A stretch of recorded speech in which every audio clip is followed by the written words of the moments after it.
Tuhan itu, baik waktu kita senang maupun waktu kita sedih, waktu kita berhasil, waktu gagal, Tuhan tuh sering ngomong gini di hatinya, kasihan anak ini. Pernahkah, semoga Anda ini akan mencelikkan mata beberapa orang. Mungkin jarang Anda atau belum pernah mendengar penjelasan Tuhan digambarkan demikian. Tapi ini sesuatu yang sangat pribadi dalam hidup saya. Bagi saya, Tuhan itu kalau lihat saya yakin dia tuh selalu kasihan sama saya. Waktu saya kerja giat, kerja keras, waktu saya merasa capek, letih, atau merasa lonely, atau merasa sendirian, meskipun saya tahu, saya sadar saya gak pernah bisa sendiri. He's always with me, dia selalu bersama dengan aku. Tapi saya manusia biasa sama dengan Anda, kita sama-sama bisa dari waktu ke waktu, kita merasa lonely, atau sepi, atau merasa sendirian. Waktu saya merasa sendirian, Tuhan bilang kasihan. Waktu saya bersama dengan teman-teman semuanya lagi rame-rame, dan saya merasa tidak sepi, saya merasa happy, Tuhan juga bilang kasihan.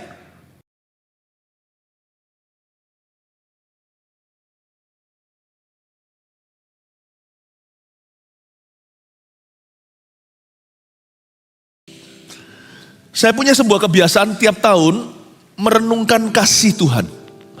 Merenungkan kasih Tuhan, yes. Tiap awal tahun itu saya selalu masuk dalam perenungan yang sangat serius. How much I might be loved.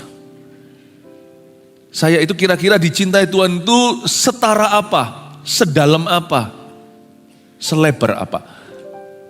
Saya punya kebiasaan itu.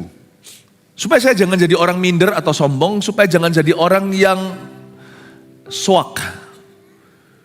Orang yang penuh kasih Tuhan ya maksudnya, bukan kasih manusia.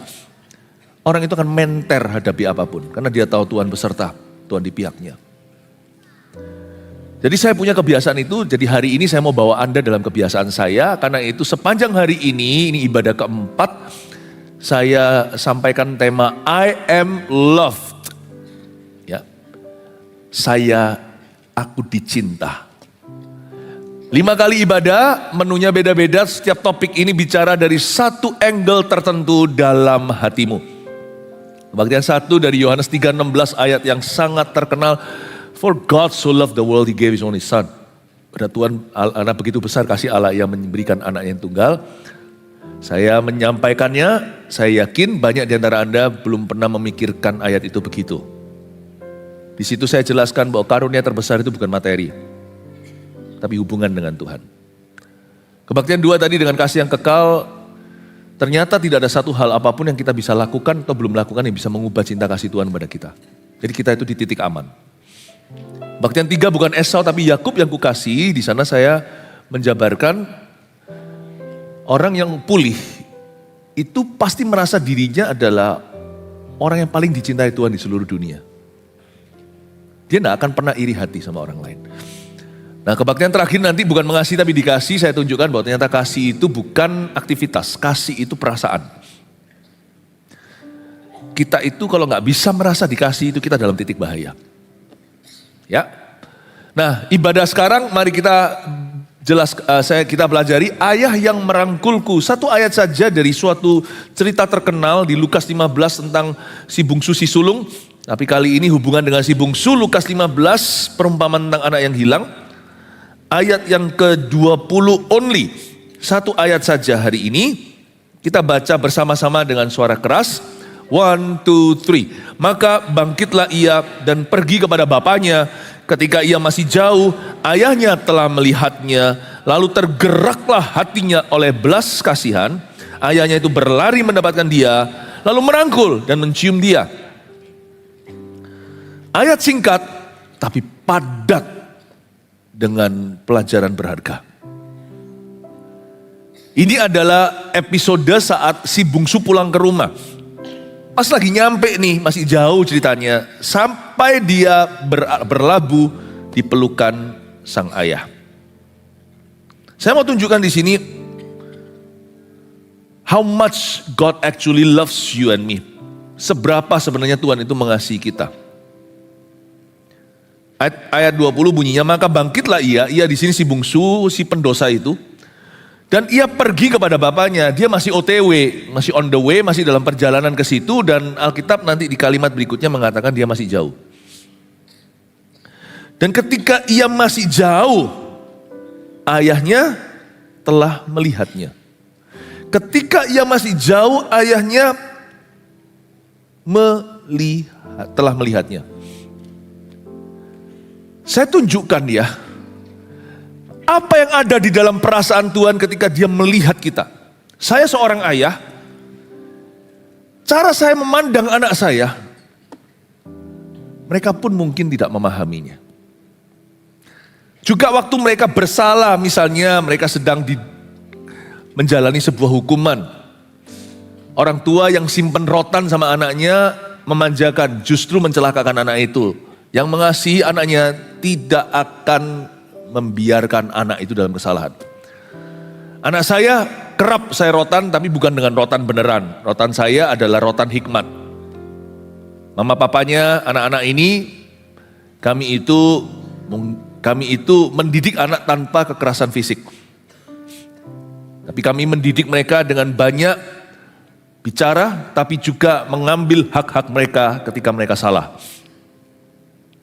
Dan waktu kadang-kadang juga saya tidak akan ragu untuk berbicara tegas kepada anak-anak kalau anak-anak melewati batas. Dan ketika mereka masih jauh, kalau anak saya waktu itu masih tidur, masih di dalam suasana hukuman, waktu anak masih kecil ya. Kalau sudah besar tentunya beda cara mendidiknya. Jangan diperlakukan seperti anak kecil, tetapi prinsipnya tetap sama. Ketika ia masih jauh, ayahnya telah melihatnya. I wish my children knew how mommy and daddy always see you. Andai kata anak-anak tahu bagaimana papa mama melihatnya. Papa mama yang takut akan Tuhan ya. Bahkan ketika sang ayah, sang ibunya marah, kalau mereka adalah papa mama penuh kasih, mereka tidak akan berhenti mengasihi. I wish they knew. Ada saat-saat yang sampai hari ini masih saya ingat. Anak-anak tentunya tidak mengingatnya, mereka tidur, mereka terlalu kecil, mereka mungkin lupa insiden-insiden itu ketika anak saya salah misalnya. Kan tidurnya sendiri di kamar. By the way, kalau di sini yang punya anak kecil, jangan terus ya tidurnya sama papa mama melulu sampai umur berapa. Saya kok rasa digerakkan ini mesti ada yang kayak gini. Gak sehat nanti. Hubunganmu dengan pasanganmu itu nomor 1. Baru setelah itu nomor 2 dengan anak-anak. Anak jangan kau berhalakan. Justru gak jadi anak digituin. Justru mereka gak akan mengalami kasih Bapa. Ya. Nah anak-anak tidur di kamar gitu ya. Waktu mereka sudah tertidur, saya buka pelan-pelan cahaya menabrak sebagian wajah mereka. Cahaya lampu luar yang samar-samar. Ketika saya lihat gitu, hati saya itu gak marah. Lebih gede kasihannya. Apalagi setelah saya hukum. Setelah saya bentak, saya bukan tipe orang yang bentak-bentak, marah-marah, jarang lah. Pernah tapi jarang sekali. Iya kan? Gak tahu. Tapi kalau saya bentak mereka, hey! Misalnya, mereka disakiti, saya lebih sakit lagi. Ayah yang merangkul itu bicara tentang kasih Bapak. Tahukah setiap kali Bapak disiplin anaknya, ketika Tuhan itu mendisiplin kita, Tuhan itu lebih sakit dari kita. Jadi jangan pernah kau dan aku mengeluh jikalau kita disesah olehnya. Anak mana yang tidak disesah oleh ayahnya? Kalau gitu berarti kita anak-anak gampang. Berarti kita anak-anak haram. Anak halal, anak yang sungguh-sungguh sejati pasti akan dididik oleh orang tuanya. Dan pada waktu saya menghukum anak saya, contohnya entah di antara mereka bertiga, kadang-kadang giliran, kadang-kadang juga pernah sama-sama. Kadang-kadang lagi berantem gitu ya, misalnya. Lalu saya buka, saya lihat mereka tertidur pulas. Hati saya itu cuma ada satu feeling yang dominan, yaitu kasihan. Orang Sulawesi itu unik sekali. Kadang-kadang menjelaskan sesuatu itu pakai kata kasihan, padahal yang tidak ada hubungan. Wah iya kasihan loh orang itu cantik. Saya punya beberapa teman jemaat juga yang orang Sulawesi. Ekspresinya itu beda. Ya, Indonesia itu kaya budaya, rupa-rupa kebudayaannya. Jadi kata kasihan itu bisa seolah-olah keluar konteks kalau kita di Jawa. Ya kasihan ya. Kita jemput, minta dijemput jam 7, kasihan gitu ya. Padahal nggak ada yang perlu dikasihani, kata kasihan gitu. Karena sering ngomong kasihan gitu ya. Jadi itu makanya teman-teman saya suka ngomong kasihan gitu, itu orangnya juga baik hati gitu ya. Ya, salah guna kasihan aja jadi berkat. Tuhan itu kalau melihat kita, itu ada satu perasaan yang paling dominan di hatinya, yaitu kasihan. Makanya itu jangan bantu Tuhan dengan mengasihani dirimu sendiri. Nanti Tuhan malah justru jadi alergi. Tuhan tuh gak usah diapa-apain, gak usah ditambah-tambahin, dia itu sudah dengan dari sananya. Hati seorang ayah yang merangkulmu, hati Bapa di sorga itu selalu apa-apa. Baik waktu Anda happy, waktu Anda sedih, seperti orang Sulawesi, Tuhan selalu berkata, kasihan ya anakku ini. Tuhan itu memang sudah penuh dengan belas kasihan. Bahkan ketika Tuhan melewati Musa, berjalan di depannya, Tuhan menyebut dirinya sendiri supaya jadi teologi, supaya jadi doktrin bagi Musa. Tuhan. Dan sebagainya, salah satunya Tuhan menyebut dirinya full of compassion, penuh dengan belas kasih. Tuhan itu sudah dari sononya, itu sudah sifatnya. Makanya seorang bapak, seorang ayah kalau nggak dekat sama Tuhan nanti diisi dengan hatinya dengan marah-marah dan frustrasi. Tapi kalau kita dekat dengan bapak, otomatis like father like son. Kalau kita itu jadi bapak di rumah, jadi suami di rumah tangga kita mesti dekat sama Tuhan. Jangan suruh istrimu yang berdoa. Istri harus berdoa, Anda juga berdoa bareng juga, berdoa sendiri-sendiri juga. Tapi kita terlebih dahulu harus berdoa yang laki-laki, karena kalau kita dekat sama Tuhan, like father like son, seorang ayah di rumah hanya bisa jadi seorang papa yang benar kalau dia terlebih dahulu jadi anak kepada Tuhan. Kalau kita gagal jadi anak, kita gagal jadi ayah. Kalau kita gagal jadi anak Tuhan dulu, nanti gagal jadi papa. Karena waktu kita jadi anak Tuhan, like father like son, kita akan ketularan, kita akan tertular Tuhan. Sifat kebapaan kita akan muncul sendiri. Mungkin kita masih umurnya 20, masih umur 20. Tapi kalau kita dekat sama Tuhan, kita pasti akan punya wibawa. Kita pasti akan kebapaan. Karena like father, like son, pasti tertular atau ketularan. Saya belajar banyak dari Tuhan. Bagaimana saya membesarkan anak. Bagaimana membesarkan gereja. Bagaimana memperlakukan jemaat. Bagaimana memperlakukan keluarga. Bagaimana memperlakukan orang yang saya kenal maupun orang yang tidak saya kenal. Kalau saya jauh dari Tuhan, saya jadi monster. Kalau saya dekat dengan sama Tuhan, saya jadi Kristen.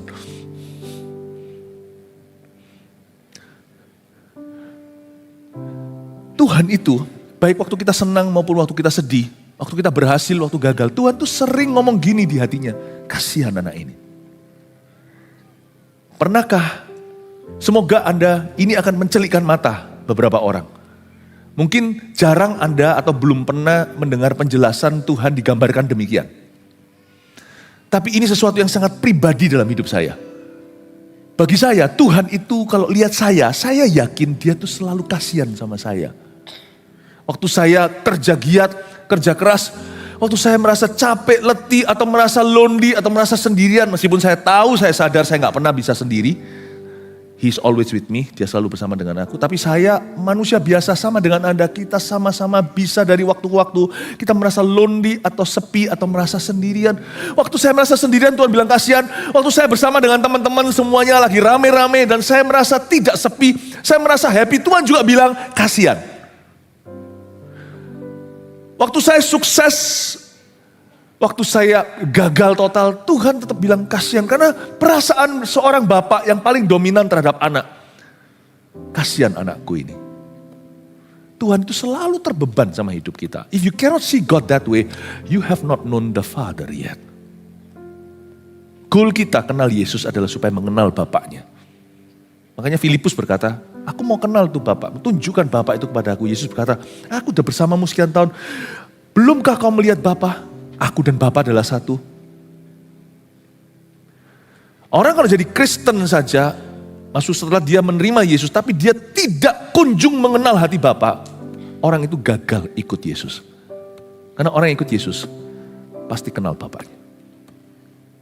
Bapak dan aku adalah satu.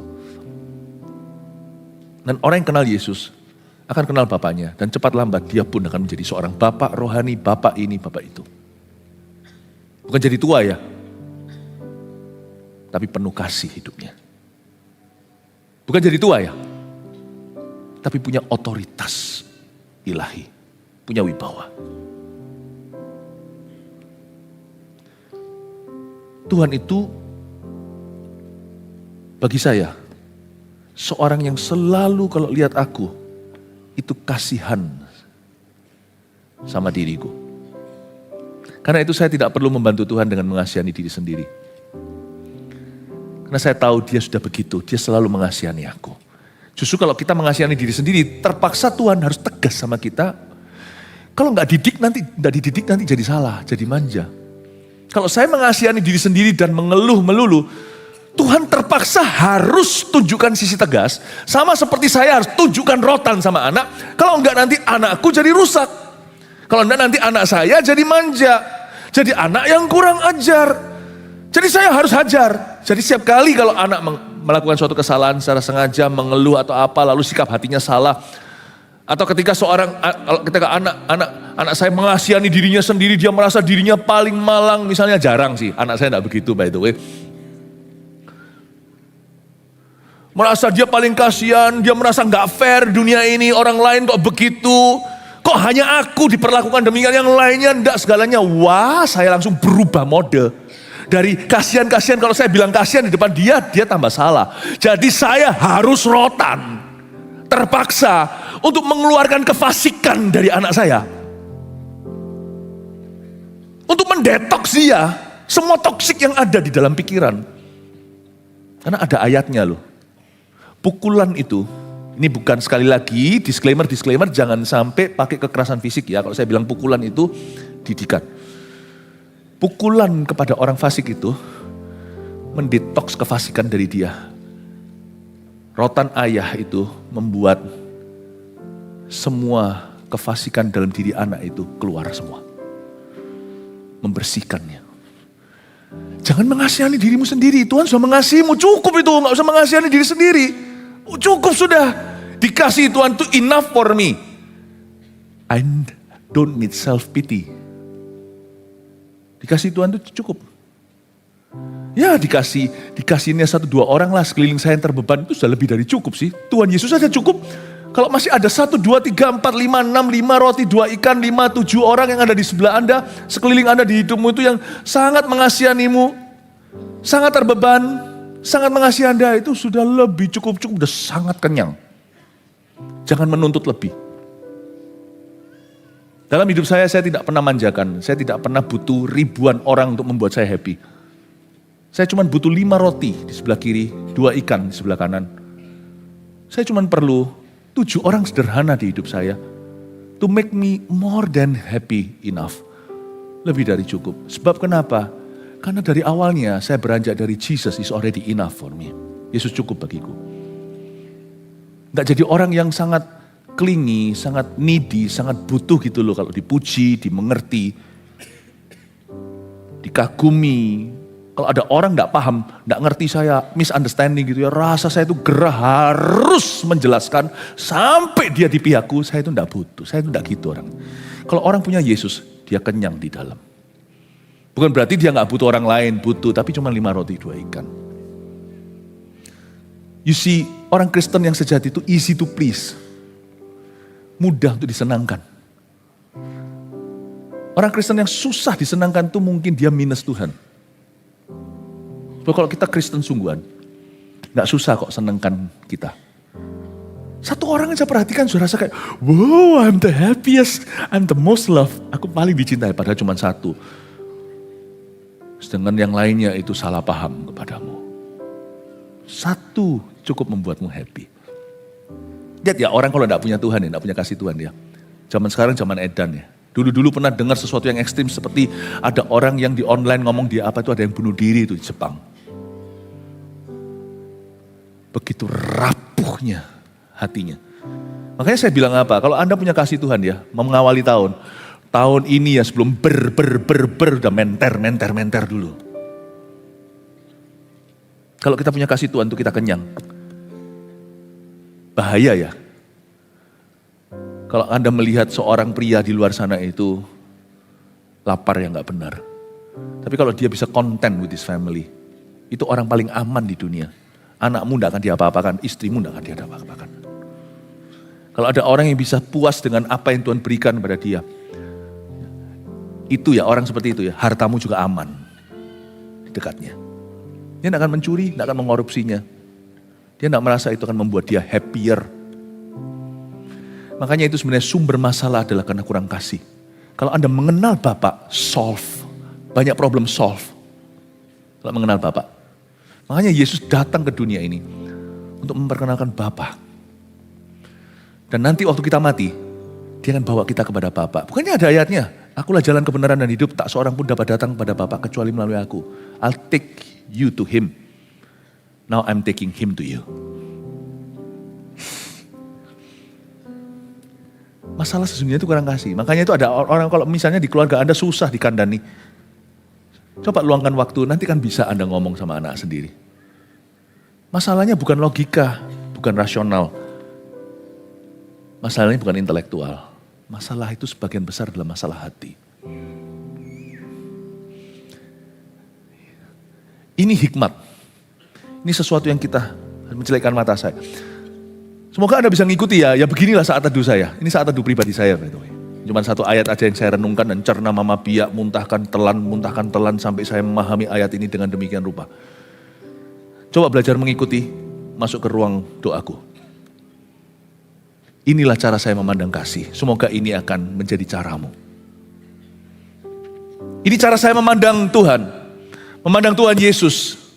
Siapa dan peran. Dan memandang Bapa sebagai tujuan. Ini juga cara saya memandang diri saya sendiri. Dan cara saya memandang Anda. Semoga Anda memahami. Tahu nggak Tuhan itu kalau sama kita itu setiap kali lihat itu kudu kasihan.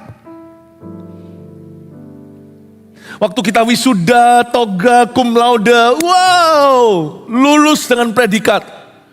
Tuhan dari surga berkata, kasihan gimana ya aku bisa berkati dia. Kasihan bukan karena kita malang, karena kita mengalami musibah. Aduh kasihan, padahal kita diberkati loh. Kita sedang happy, I'm on the top of the world looking. Saya sedang berada di puncak gunung, puncak jaya saya itu Tuhan bisa bilang kasihan. Apalagi yang bisa saya tambahkan ya. I love this my son, aku cinta banget sama anak ini. Kasihan, karena Tuhan itu punya segalanya dan dia itu maha kuasa. Kita lihat kita dalam kejayaan kita, gitu aja happy. Gitu aja happy. Itu membuat Tuhan itu tidak jadi berkata, ya sudah, dia sudah punya banyak, sudah saya tidak kasih lagi. Enggak, justru ketika dia lihat kita bersyukur, dia mau tambahkan supaya kepada siapa yang memiliki, diberi lebih. Anak saya itu lucu, tiga-tiga. Saya rasan-rasan, pumpung dada di sini. Pura-pura ada satu. Dulu ya, makanya saya tidak pernah malu aja anak saya ketemu sama siapa-siapa. Karena mereka tidak pernah merepotkan. Jadi misalnya, kami sekeluarga tidak pernah berharap ditraktir makan. Justru kalau semuanya kita makan, kita pasti rebutan. Kalau kita kenal, saling kenal gimana, saya akan rebutan untuk bayar bukan karena saya kaya raya. Tapi saya suka memberi, itu sudah sifat kami. Sifat kami. Belum lagi waktu saya kenal Tuhan diajari dalam firman. Sebelum itu dalam keluarga saya pun diajari. Untuk tidak makan bubur sembarangan. Tidak usah makan makanan lunak, nasi. Nasi itu usaha sendiri. Kalau bisa kasih orang. Tidak usah ngerengek minta bubur. Minta kemudahan, minta nasi, minta nasi. Gimana ya? Biar seluan fun, gitulah ya. Bahasa Chinese-nya lah. Jangan suka makan makanan yang gampang. Tidak punya mental gratisan. Bukan gaya, bukan punya segalanya. Tidak. Kalau bisa beri, lebih happy beri daripada menerima. Kembali lagi ke anak-anak saya. Jadi anak-anak sudah pelan-pelan diajari mentalitas papa mamanya. Sehingga makan apapun juga happy. Jadi lucu. Setiap kali dulu kita ajak ke restoran, apalagi kalau ada teman. Dan mereka komentar, bagi kami sudah mulai biasa, bagi mereka itu luar biasa. Karena makanan keluar, ini bukan seperti kalau lagi pesta gitu, lenpan itu makanan yang dingin-dingin terus ada asapnya, lalu ada paradenya, ya gitu kan memang kayak show ya. Ini enggak, ini makan biasa di restoran atau depot biasa, lalu pelayannya bawa makanan keluar, itu waktu makanannya keluar, belum ditaruh, anak-anak saya waktu masih kecil sudah langsung tepuk tangan. Jadi mereka setiap lihat makanan, tepuk tangan. Makan apa adanya. Ya, setelah selesai makan, kadang-kadang saya tanya, enak enggak? Sekalipun enggak enak, tetap habis. Waktu saya lihat gitu, saya sama mamanya, kami geli. Lucu ya anak-anak kita ya. Ya, dulu juga lucu, diajak naik pesawat, mendarat jreng gitu, saya sampai malu, tepuk tangan. Apa-apa tepuk tangan, mungkin karena gerejanya suka tepuk tangan. Itu membuat kami terbeban. Kalau makanan keluar dia ngeluh, wah cuman gini, es teh manis, es teh tawar. Apa ini cuma nasi sama sayur? Saya marah lah. Jangankan sama teman. Kita sendirian aja saya pasti akan didik mereka. Apalagi kalau sama orang lain. Saya bilang, kamu kira kamu siapa? Tapi waktu saya lihat mereka bersyukur dalam segala keadaan. Gitu aja sudah senang. Nasi putih sayur sedikit. Cuman es teh tawar. Itu pun mereka tepuk tangan. Saya sama mamanya berkata, kasihan ya. Dan kali kita ajak makan yang enak yuk, lebih enak yuk. Kita ajak makan mereka steak yuk. Kasihan, padahal mereka tidak perlu dikasihani. Wong mereka makan di restoran. Tapi waktu mereka bersyukur, saya tambah kasihan. Nangkep ini ya Bapak Ibu. Itu hati Tuhan. Saya coba describe, menggambarkan hati Tuhan itu gak pernah ngamuk sama kita. Hati Tuhan itu selalu seperti orang Sulawesi, kasihan. Orang itu married, bilang kasihan loh, kemarin dia, kasihan minggu depan dia menikah. Maksudnya kasihan, kita gak ngerti kira, lu kenapa kasihan? Salah kawin kali? Atau terjadi kekerasan dalam rumah tangga? Bukan, enggak, maksud saya dia menikah minggu depan. Oh, kenapa kasihan? Ya enggak, itu cuman kami aja yang suka ngomong kasihan, segala sesuatu tambah kasihan. Waktu Jaya kasihan, apalagi kalau anak akhirnya gak bisa makan. Mam gak bisa makan tadi, kenapa uang habis contohnya. Wah, tambah kasihan. Waduh, gitu, lupa. Mungkin lupa waktu dibungkusin makanan masih kecil misalnya gitu. Waduh kasihan. Paham maksud saya? Ada satu feeling Tuhan itu yang dominan di hidupmu. Jangan ngomong kanan kirinya kasihan deh lu. Itu menghina.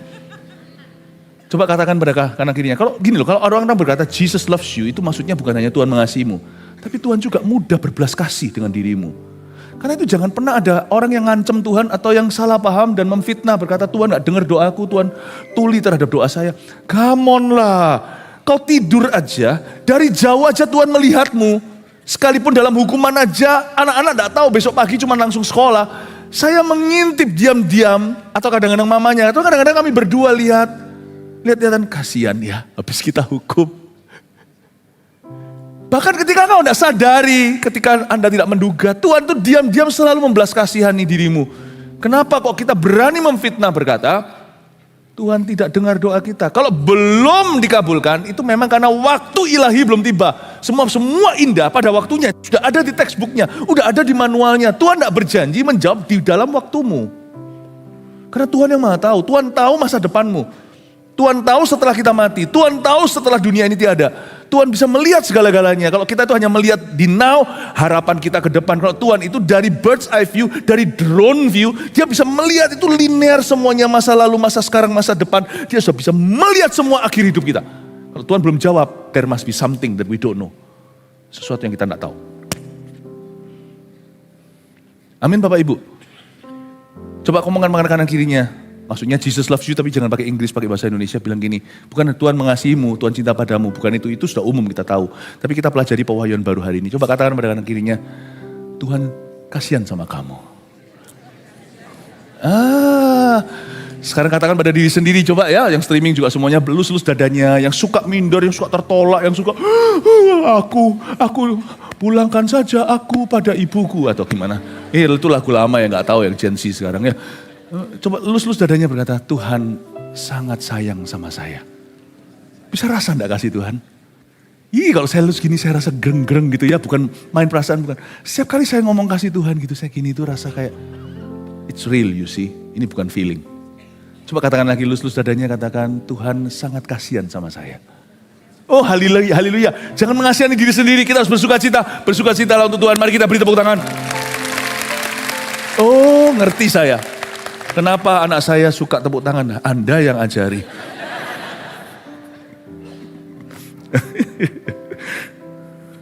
Haleluya.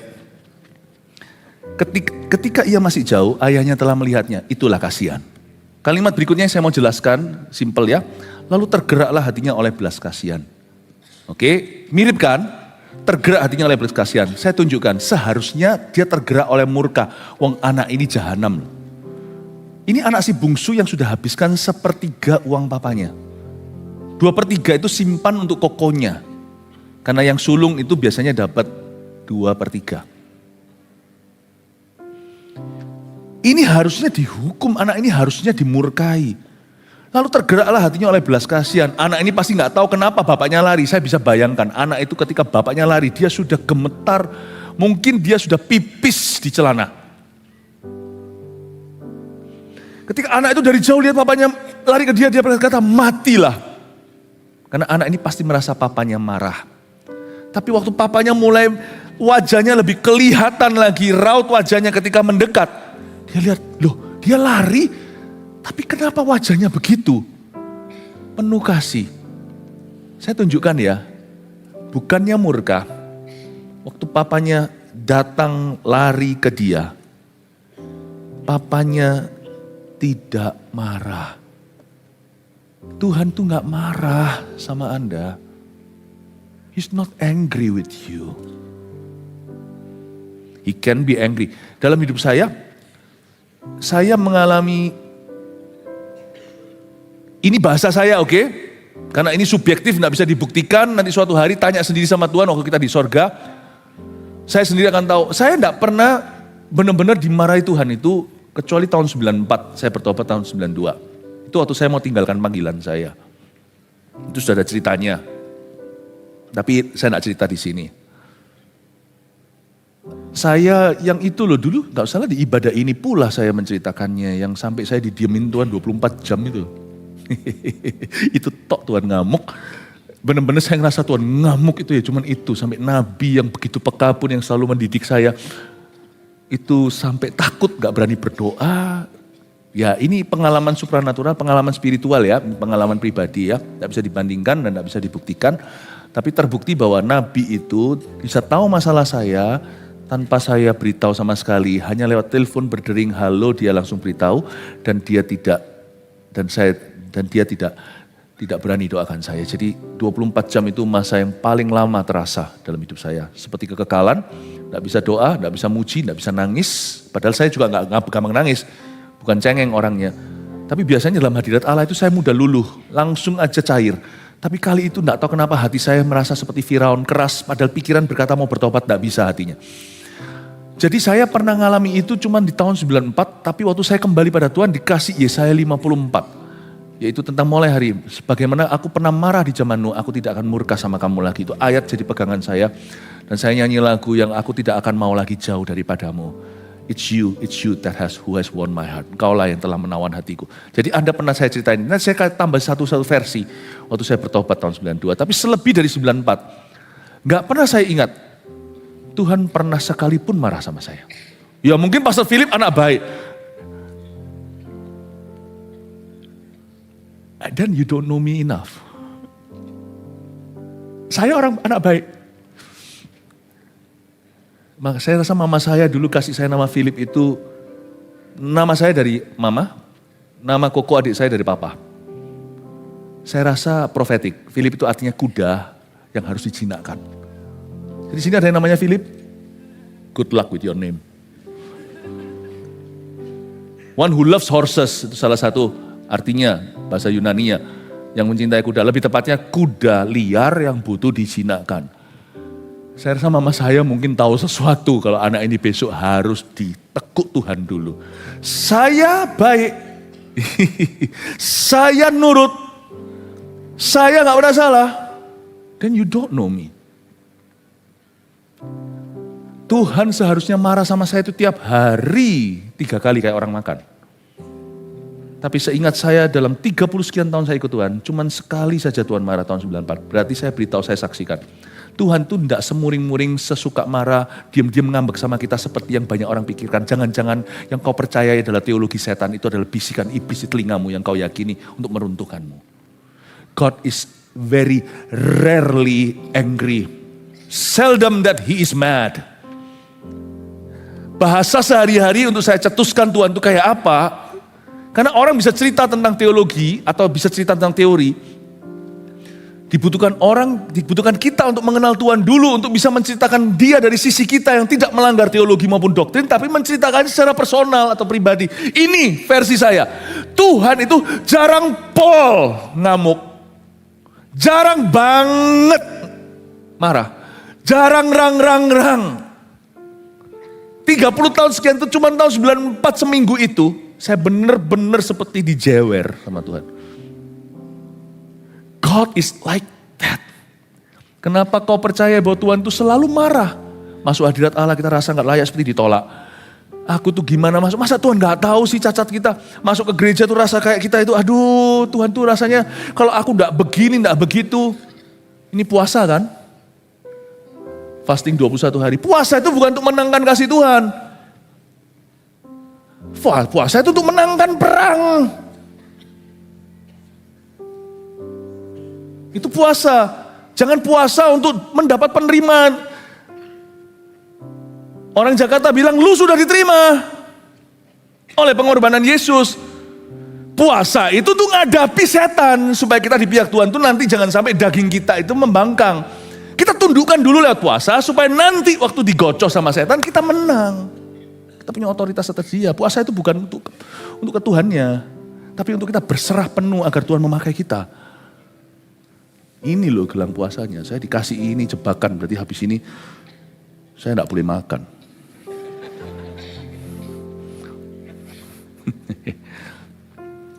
You see my friend, God is rarely angry with you. Enggak, Tuhan tidak ngamuk. Coba katakan kanan kirinya, Tuhan enggak marah sama Anda. Coba bilang sama kanan kirinya, boleh enggak? Tolong sampaikan. Kalau khotbah saya terlalu jauh, buat deket Ki. Tuhan enggak marah. Lalu kalau gitu, yeay.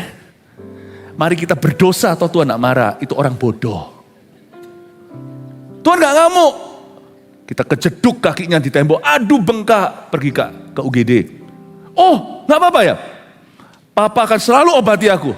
Mau saya bengkak berapa kali, mau retak berapa kali, tetap nanti akan saya di MRI segala tetap akan dibayar. Papa cinta saya apa adanya, bukannya hanya cinta kaki saya, cinta seluruh badan saya, cinta semuanya. Apapun terjadi dengan aku, oke, luar biasa. Lalu habis itu, mari kita jedukkan lagi. Ya tetap diobati. Tapi kaki sana yang babak belur. Hanya orang bodoh berkata, Tuhan cinta pada saya, mari kita berdosa. Stupid. Foolish. Kebodohan. Ya. Anda belajar sesuatu, amin? Tuhan tidak marah. Lalu terakhir ya, lihat ya. Ayahnya itu berlari, lalu tergeraklah hatinya oleh belas kasihan. Ayahnya itu berlari, mendapatkan dia, lalu merangkul dan mencium dia. Tolong garis bawah, mendapatkan dia, lalu merangkul dan mencium dia. Ada kata mendapatkan, merangkul, mencium. Bisa kerasa enggak atmosfernya? Dari bahasa tubuhnya sang ayah yang merangkul anaknya, kita bisa tahu kayak papanya itu meskipun enggak marah, dia enggak mau lepaskan anak itu lagi. Dirangkul itu erat-erat, dicium lagi, mungkin dicium sampai basah, karena papanya itu campur liur dan air mata. Papanya dapatkan dia, aku enggak mau kehilangan kamu lagi, prodigal son. Sekali dirangkul erat-erat, dicium dia. Tuhan akan selalu senantiasa siap untuk mengampuni dosa. Tapi kalau bisa, coba saya pakai bahasa yang sangat manusiawi. Jangan lagi. Tuhan tetap akan mencarimu sekalipun kau lari. Tapi kalau bisa, jangan lagi. Tuhan kalau merangkulmu itu dia gak mau kehilanganmu lagi. Dan Tuhan itu selalu ingin Anda menjadi anak-anak Tuhan yang sungguh-sungguh hati. Jangan jadi orang itu yang seperti setelah didapatkan, ngilang. Jadi selalu langganan, petak umpet sama Tuhan. Dan selalu Tuhan harus mengejar dia lagi. Tuhan tuh peluk dia, bahasa tubuh itu pahami. Son, don't leave me again, don't hurt me. Jangan kau tinggalkan aku lagi, jangan kau lukai.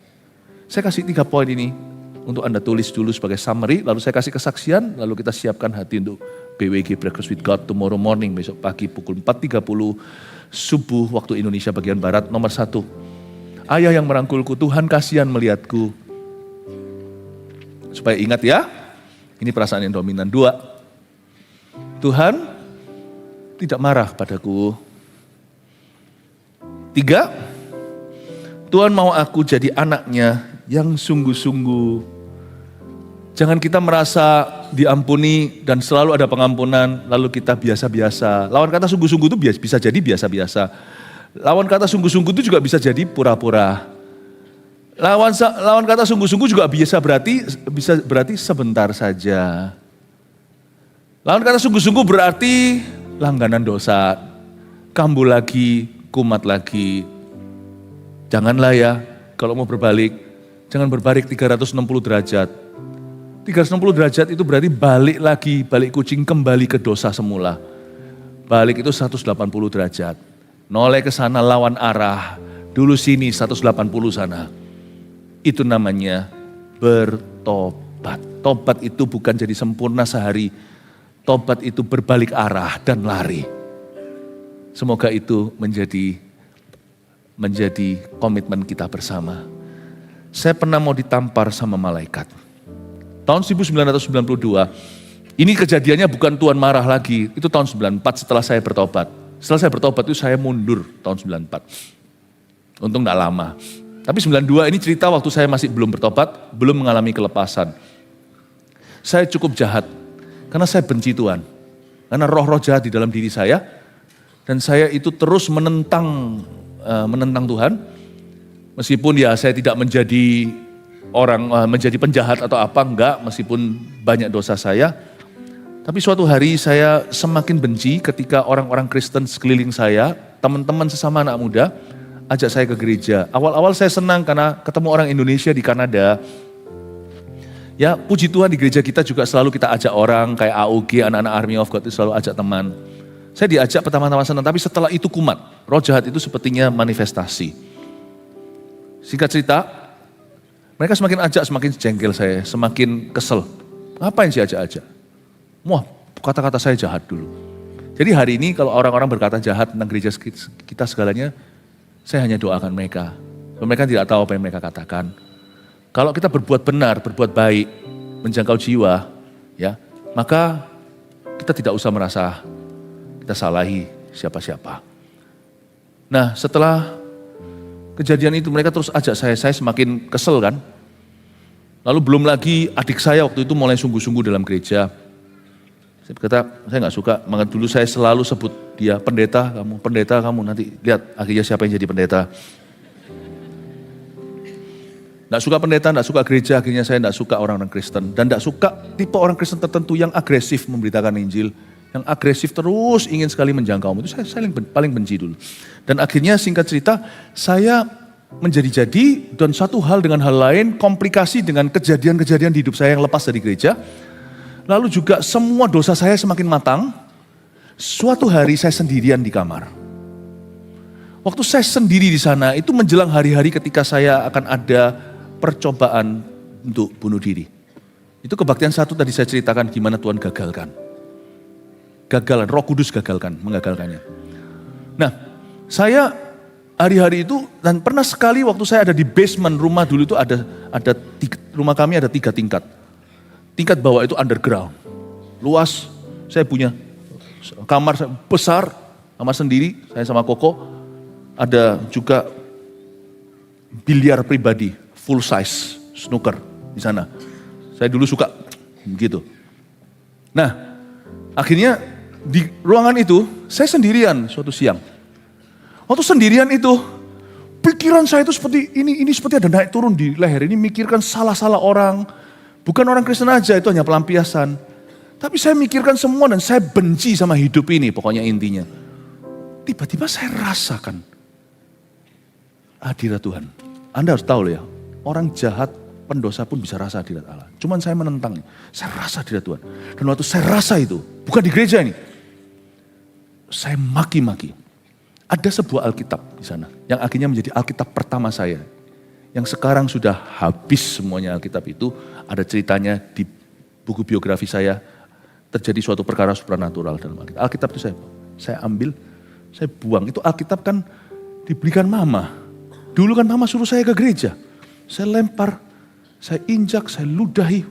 Saya jahat banget. Saya maki-maki. Sampai saya rasa hadirat Tuhan. Setelah itu, saya dalam kondisi berdiri. Itu saya terpental. Saya tidak pernah mengalami itu. Saya tidak ngerti apa itu rebah. Kayak gitu-gitu itu sangat tidak saya pahami. Karena zaman dulu bahkan waktu saya masih ke sekolah minggu, tidak di gereja karismatik yang percaya kuasa Roh Kudus. Jadi saya terpental.